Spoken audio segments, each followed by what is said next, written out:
Marinero, on the last episode of the Sick Podcast, we had the director of hockey operations of the Tampa Bay Lightning, who won the Stanley Cup for the second year in a row. And a couple of days later, his colleague and his friend, he is goaltending coach France Jean. How you doing, bud?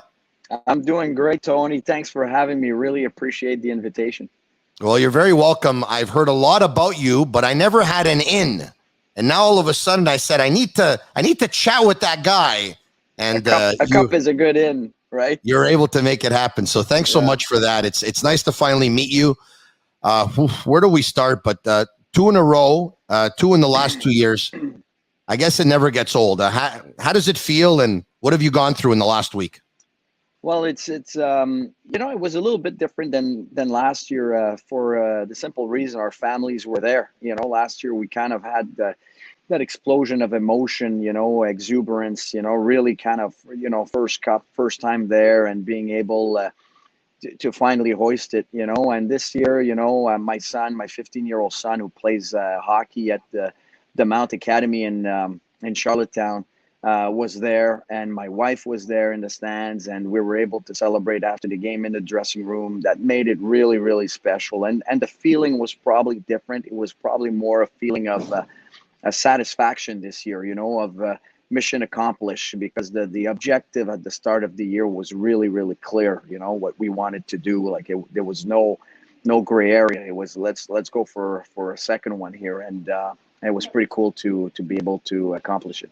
There's been a lot of athletes over the last year and a half that have talked about how difficult the pandemic has been, and living in the bubble and away from their families when they're on the road, and obviously certain things that they couldn't do anymore, finding it really tough.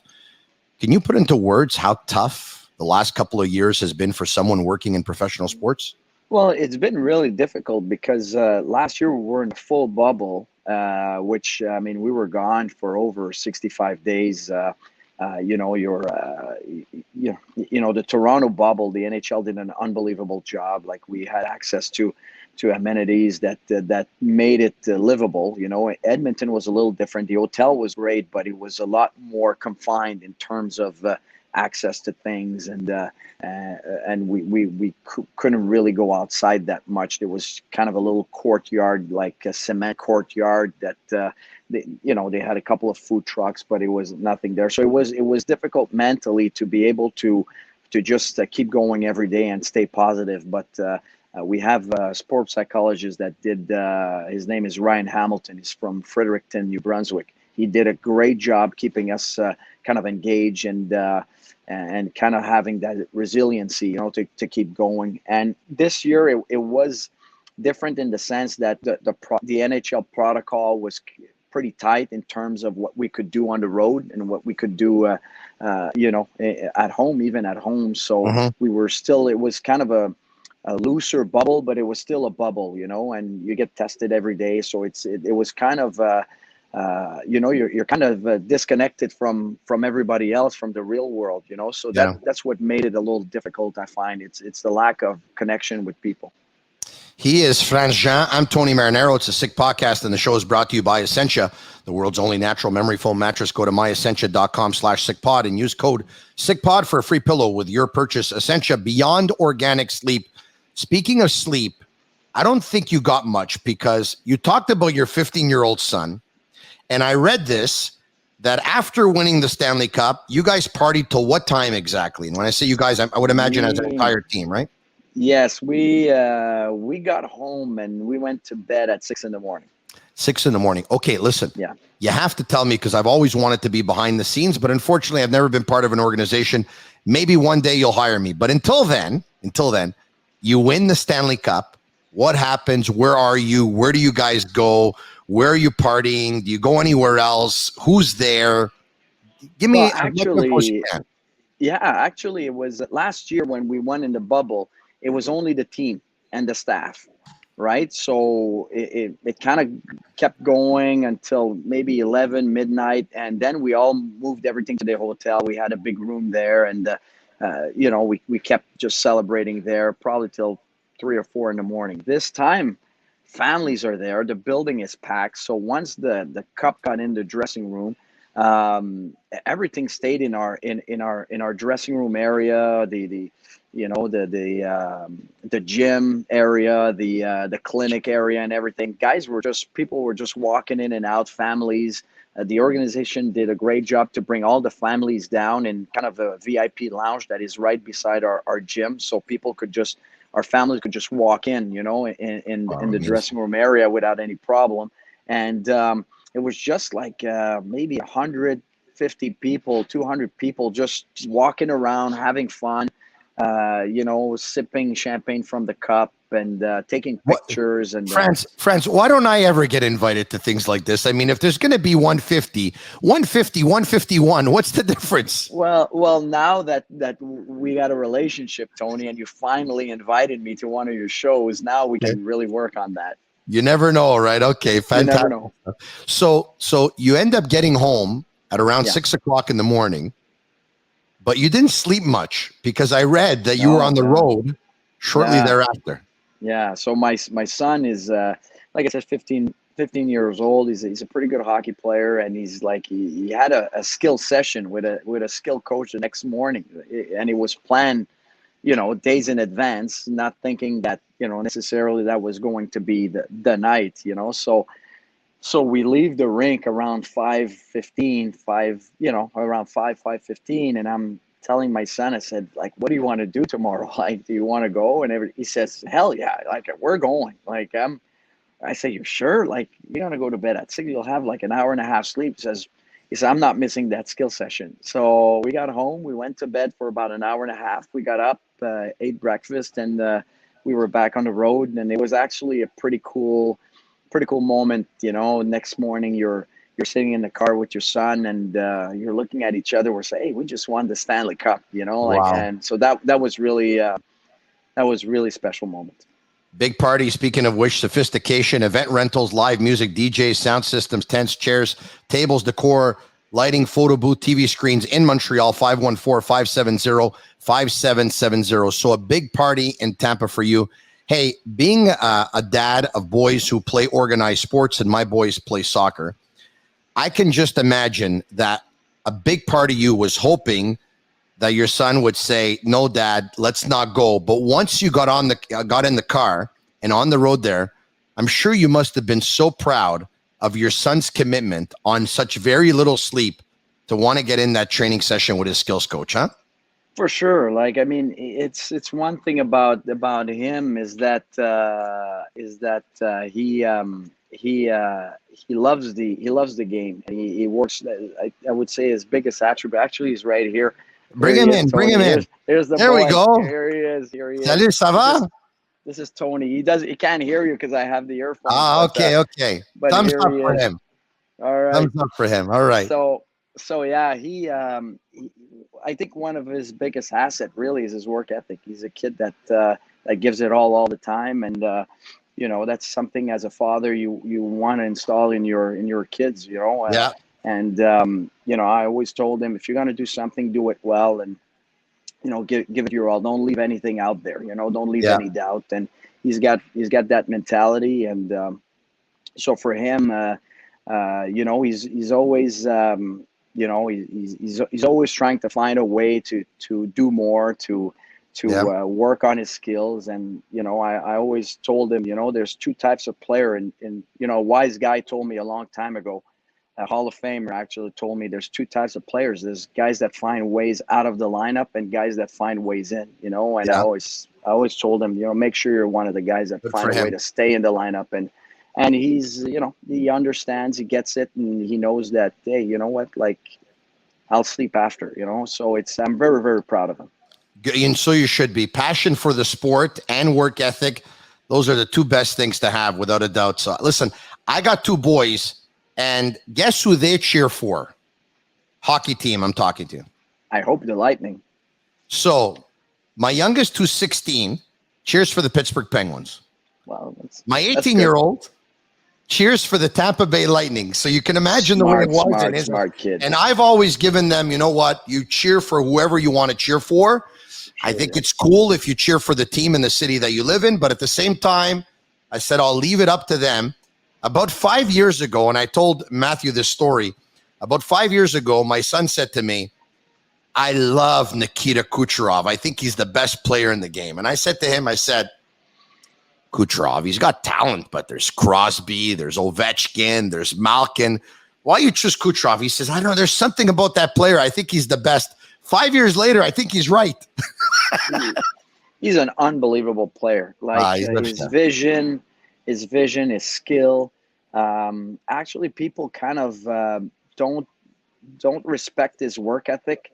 Like he's a guy that he works on his game all the time, like all the time. Tony, he's gets on the ice early, and he's extremely good at the thing he does. You know what I mean? There's probably there's 5, 6, 7 things that he knows that makes his game, that makes his game work, and he's relentless at working at those to be the best that he can be, and he does it before, after practice.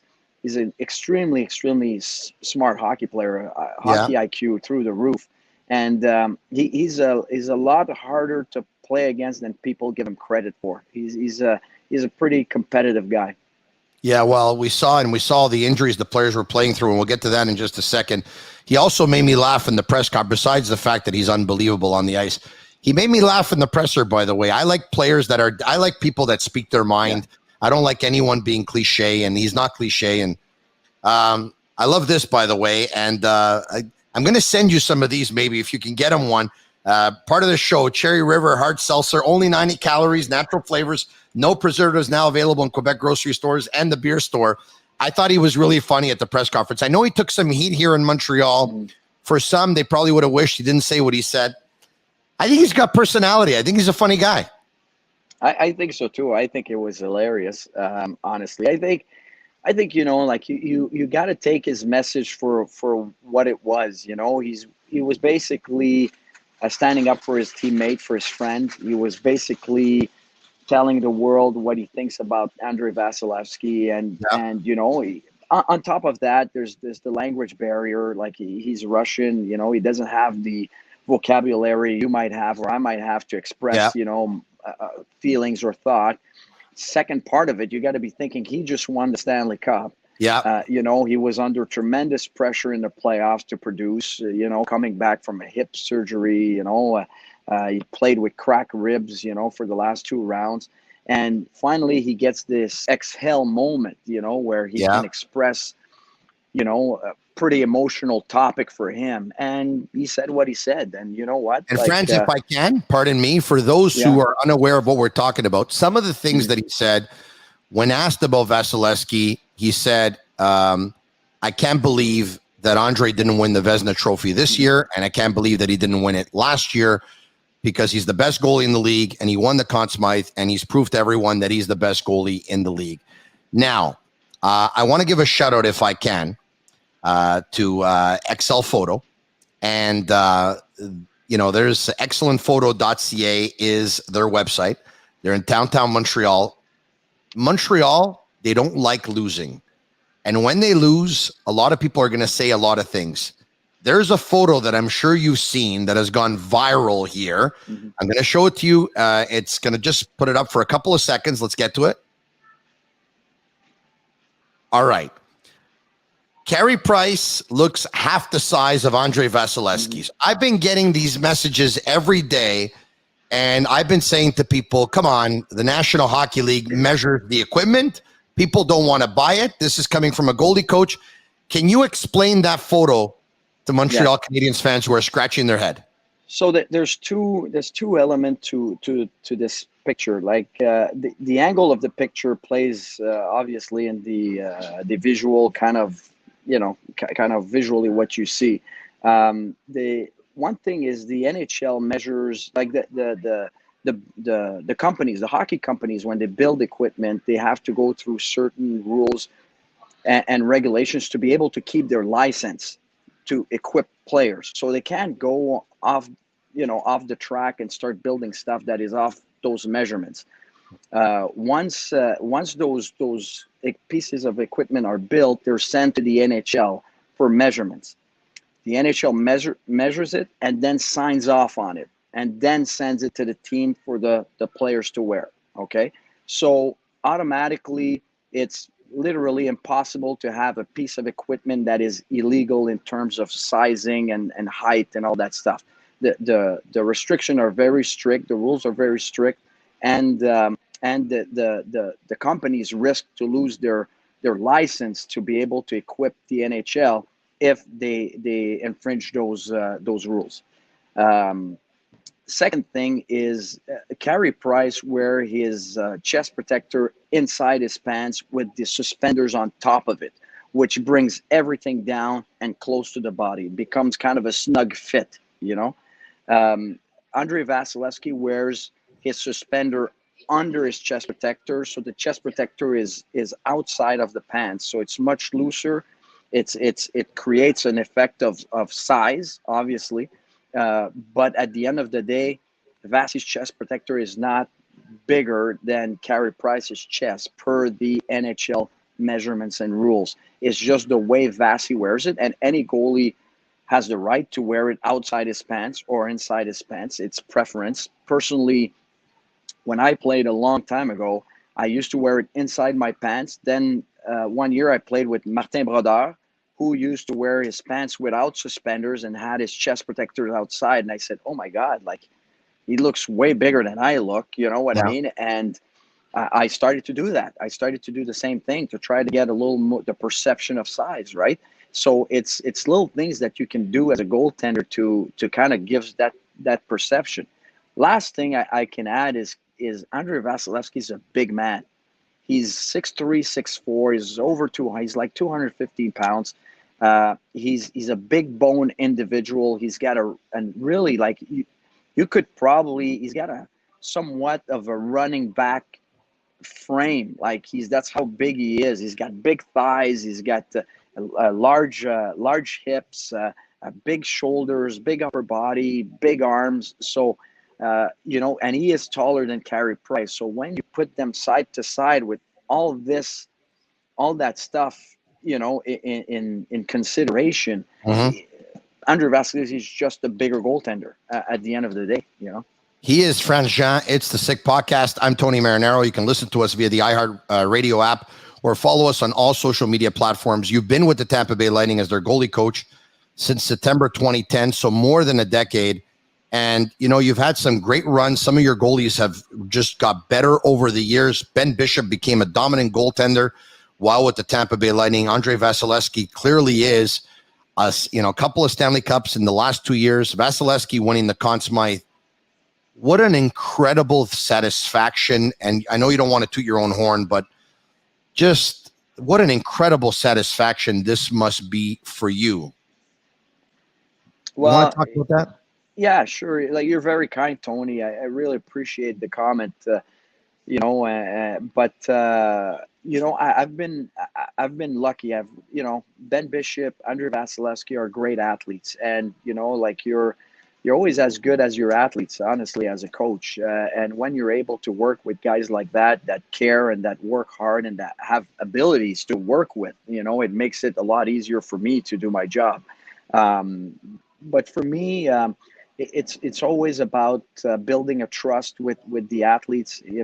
I've been working with Vasi since 2012, since we drafted him, and for a reason or another, like, the connection was really quick with him. Same thing with Bish when we made that trade with Ottawa. We had breakfast the next morning. I remember it was in Carolina, and we met for breakfast, and we connected right away. So the trust is extremely, extremely important, because when I bring something to the table, an adjustment that we need to do, or something that we need to do different, the goalies have to trust you and feel that, yes, it will improve my game, So that trust is extremely important. I've been really blessed to have that with those guys.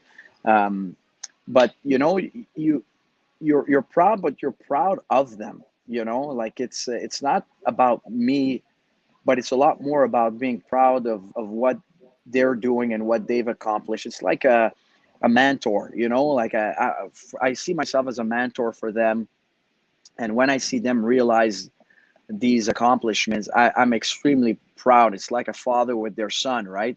That's how I feel about it. And it's always a feeling of proudness, and And we got some more things to do. We got some more objectives to attain, and there's still a lot of work ahead of us. But honestly, I've been blessed. I'm not going to work every day for sure with guys like that. I truly enjoy what I'm doing. A shout out to sportbuffshop.com for all of your officially licensed sports apparel and more. Use code SICK15 for 15% off on all of their items, and that includes hockey jerseys and hockey hoodies and all that stuff, and of the Tampa Bay Lightning as well.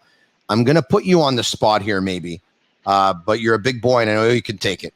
Off the top of your head, as quickly as you can, 1 through 5, with 1 being best, your top 5 goalies of all time. Oh, wow. Okay. Top 5 goalies of all time. Yeah. Okay. You ready? Yeah. I'd have to put number 1, Vladislav Vasilevskiy.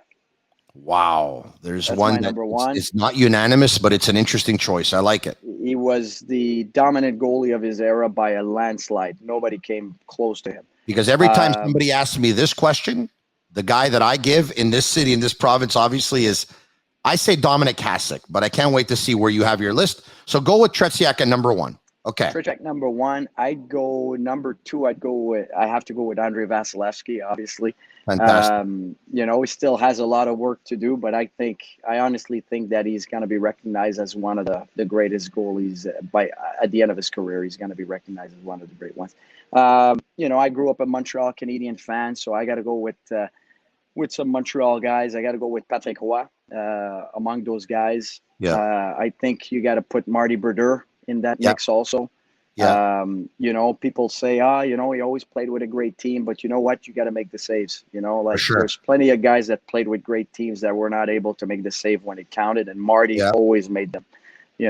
I think you got to go with.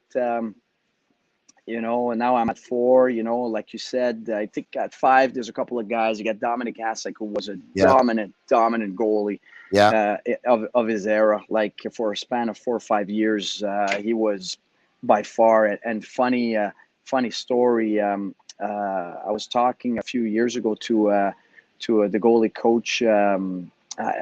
His name escapes me, Jim Corsi.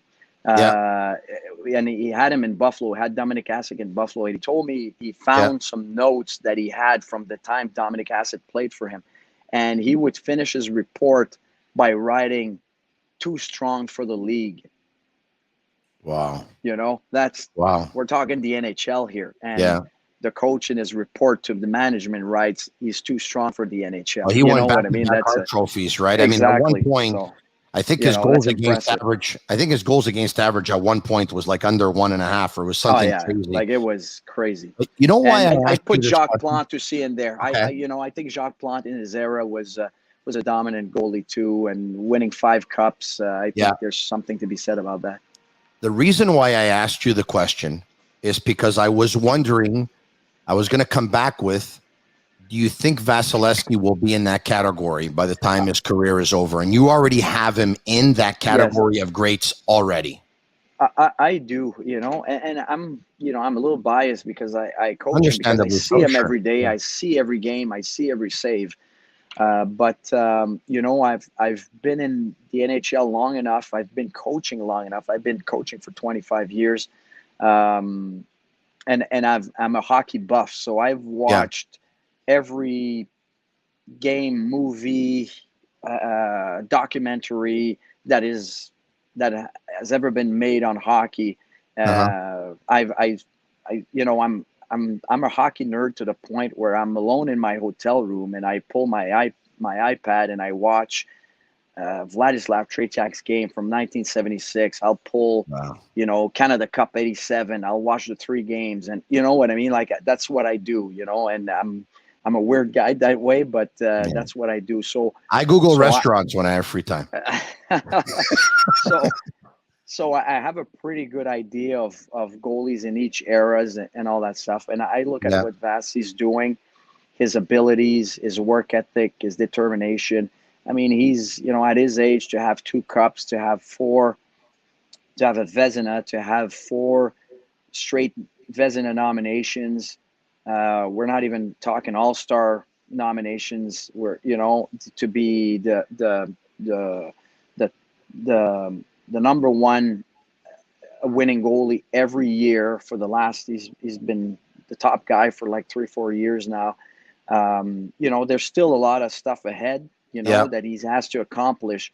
But he's, in my opinion, I've been saying it for years, I think he's a phenomenon. I think he's like a Crosby type player. I think he's like a McDavid type player for goaltenders. That's my opinion. Hey, two of my perceptions on Vasilevskiy, not sure if they're accurate or not, so I'm glad you're here with Franjean, the goaltending coach of the Tampa Bay Lightning. Number one, were the Canadians trying to go glove up high on him? I don't know. That you'd have to ask that. Did it look like that to you, Sean or Burke? I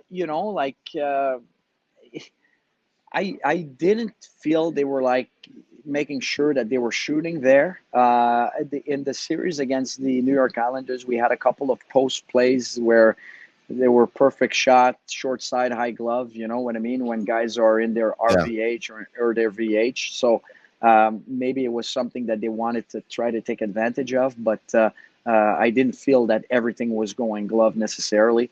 But that would be more a Montreal Canadian question.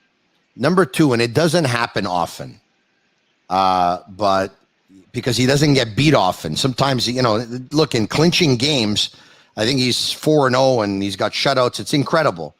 But if he does get beat by a bad goal, would it be a shot from far? Maybe.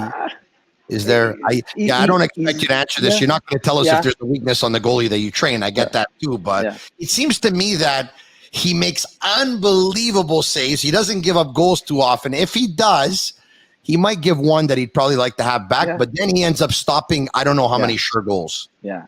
And that happens. It happens with every goalie. It happens with Carey Price. It happens with the best of them, right?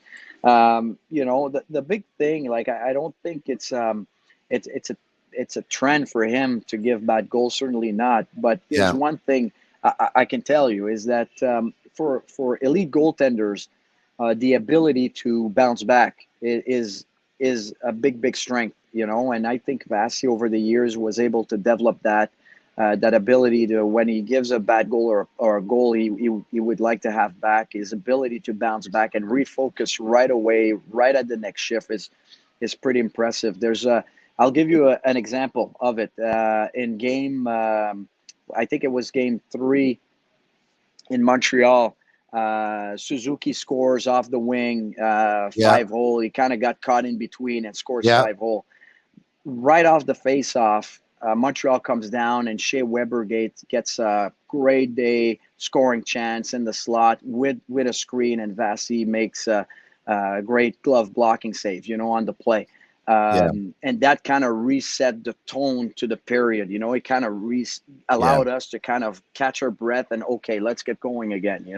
That's what elite goalies do, and Vasi has developed that ability over the years. It wasn't necessarily there early in his career, but he certainly developed that mental toughness where he's able to bounce back right away.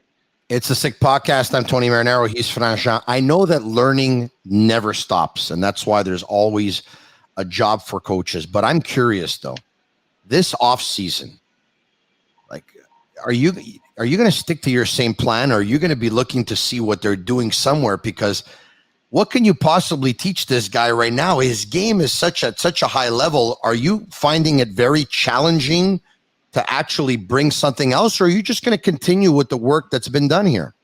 Well, obviously our game plan will not change much. Actually we've had the same game plan for a few years now. That game plan is based on experience, on analytics, on different things that's going on in the league, on trends, offensive trends in the league. There's still a couple of things that we can improve on, that we can get better at. But it's like anything else, it's really easy to get to it. Not really easy, but it's easier to get to 95% of where you want to get. It's the last 5% is extremely hard to get, and I think we're kind of there right now. We're in that 5% where every time we're going to improve 1% is going to be much harder. You know what I mean? So So little things we still want to improve in his game. I won't go in detail with it, but Yeah. there's 2 or 3 things off the top of my head that I think we can get better at, and that's going to be what we're going to do. At the end of the summer and into training camp, we're going to start working on that and line things up for next year. For you, professionally speaking, is there anything, any box that you have not checked off? If I would have told you 15 years ago, Franz Jean, you're going to be a goaltending coach in the National Hockey League, going to be employed with the Tampa Bay Lightning, you're going to be there for over a decade, you're going to win back-to-back cups in 20 and 21, I'm sure you would have taken it. Is there anything else that's missing from your CV or something that you'd really like to accomplish that you still haven't? Well, I'd like to. I'd love to go to an Olympic game, with the Hockey Canada. That'd be unreal. I think any athlete, whatever sport you do, if you're able to be on an Olympic stage, it's pretty special. Not a lot of people get to do that. That's probably the main thing. The other thing is probably keep going, keep building this legacy in Tampa Bay as much as we can, and having a winning tradition here, and when I'm 50 now, when I'm going to be at an age where I feel I need to retire, I can't do it anymore. I physically and mentally, to be able to say, what, like, I didn't leave anything on the table. I left no doubt. I went hard every day. Every day I went in to win and try to help my goalies as much as I can. If I can do that, I'll be really happy. There's a nice video out there. I got to tell you, sometimes some things behind the scenes, but more sympathetic towards John Cooper now that you see in the handshake line, and I'm sure you did, where he told Carey Price that he aches for him, For sure. and Gallagher, you're such a warrior, and he spoke to Nick Suzuki and he told him, "This is your coming out party. You were really good." I've become a fan of John Cooper's. I was already, but I have to tell you, you see that, and that's a good man. It's a guy who gets it. He's an unbelievable coach. I've been working with him for 10 years. He's one of the best coach I've ever came across. He's got that ability to. He's a people's person. He's got that ability to get the best of people around him, and he does it effortlessly. He does it with ease. It's fun to be around him. The atmosphere is loose. Is not a heavy one, and it's like and he's got that ability to push you to do the best job you can do, and we have an unbelievable staff in Tampa. We're able to, we got guys from different backgrounds, like none of us have a similar background, and I think that's one of the strengths of our staff, and we pull for each other, and John Cooper, what you saw in the video, that's how he is. He's a genuine guy, and I think he's going to go down as probably the best coach of his generation. When you look at what he's accomplished in every league he's coached, his track record in Tampa is unmatched through the league. I'm really proud to be on his staff and call him a friend. Well, it's what an unbelievable organization. I'm blown away by the Tampa Bay Lightning with the way you guys draft, with what you do with player development, the entire coaching staff, the entire management team. You talked about how well you're treated. That obviously extends out to the ownership group.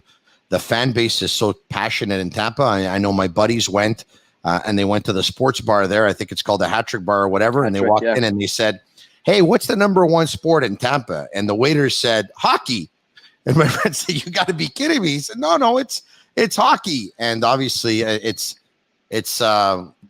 great. I mean, good for you. I mean, you're in a great situation, but you know that. And listen, 2-time Stanley Cup champions. It doesn't happen by fluke, obviously. And they won the cup last year, and they come back, with that staff. It's obviously you got to be lucky to be good. I get that too. But, a lot of people say good coaches, well, you're right place, right time, but you're really good at what you do. You are part of the Stanley Cup champions, and you must be really proud of that. You're very kind, Tony. Yeah, but like you mentioned, how we Friends, if draft, I and can, it's sorry to cut yes. you Go off. ahead. I think Go it's the ahead. first time in my life somebody that I've interviewed has told me I'm very kind. No, you're very you are like it's you're very very kind with those comments, but it starts from the top. I mean, we got an unbelievable owner in Jeff Vinnick. Like how we through the pandemic, how we supported all the employees, like no cuts, nothing. Like I don't think he lay off an employee. Like it's unbelievable, and Amazing. that means a lot to people because now you're talking about putting food on the table and paying the mortgage. And he stood by his employee, and you look at Julien Brisebois, how he's come into his own as a GM, and the work that he's done, and Mathieu Darche and all our scouts are throughout our pro scouts and amateur scout. They do a lot of work. They give us the tools to do our thing, and management gives us the support that we need to, they make the trades that we need to get to that next level, and they Yeah. did. And it's not an easy thing. People sometimes thinks that it's picking up the phone and making a trade. It doesn't go that way. You gotta work those trades. You gotta find those trades, and those guys have done it. Frangin, enjoy your summer. I know you will. Ça sent la coupe. You have it in Tampa. Congratulations. And as we say in Italian, salute. Cheers to your health. Grazie, my friend. Thank All you right, so there you much. go. I hope to catch up with you in Quebec. And if not, maybe I'll see you in Tampa one day. Anytime, give me a call. I'll be more than happy to meet up. Merci beaucoup. I appreciate it. All right, there you have it. Goaltending coach of the Tampa Bay Lightning, Frangin. It's now time to make a little money.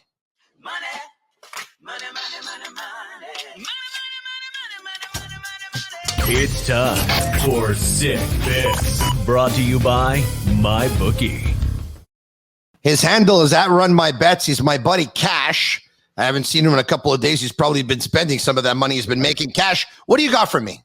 Guys, I have a lock. I don't say this often. I got a lock for NBA guys, Game 5, Suns, Bucks. Guys, Tony put me on notice. He's coming to take my job. I bet against Italy in the Euro finals. I'm not going to bother talking about it. We know how it went. Whatever, guys. I'm bouncing back. I'm not trying to lose my job to Tony. Here we go, guys. Game 5, I have a player prop, Mikal Bridges. I'm going to rip off some stats for you. Games 1 and 2 at home in Phoenix. He played 30 and 38 minutes. Games 3 and 4 at Milwaukee, he played 27 and 25 minutes. Obvious correlation, guys. Role players play much better at home. Everybody knows that.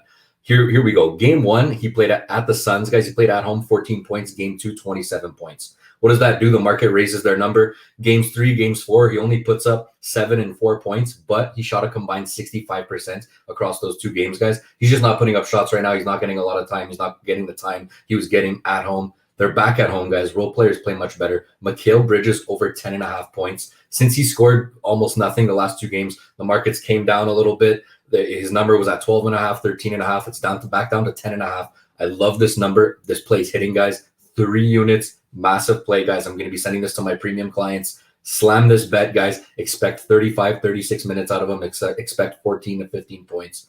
Let's get to the window, guys. This one's going to cash. All right, Cash. I hope so. Thank you very much. You're going to slam those bets. I'm going to slam this Cherry River. It's the Sick Podcast. At Marinero, tell your friends this podcast is sick.